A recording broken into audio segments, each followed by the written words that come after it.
সন্ধ্যা আরতি শেষ হওয়ার পরে তারপরে হবে দীপদান। তার জন্য উপরে আয়োজন চলছে আর আমি নিচে কিছু কাজ করতে আসলাম এবং তারপরে দীপদান শেষ হওয়ার পরে হবে সকলকে প্রসাদ বিতরণ।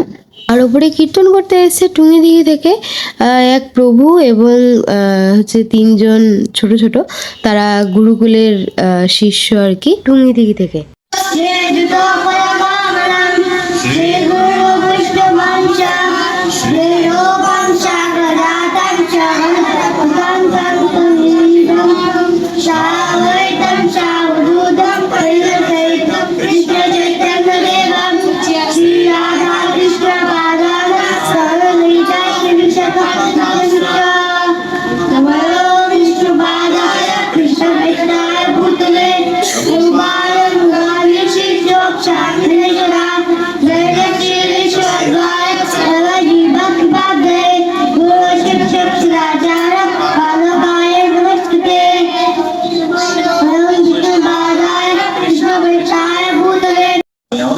কৃষ্ণের কথা ভালো লাগবে, হ্যাঁ, তখন কৃষ্ণ তার দুইটা জগৎ আছে। এখন বিজ্ঞানীরা আগে আগে কখনো স্বীকার করতো না যে আধ্যাত্মিক জগৎ বলে কিছু আছে, এখানেই যা, হ্যাঁ, এটা মুনি আছে, মুনি নাস্তিক মুনি।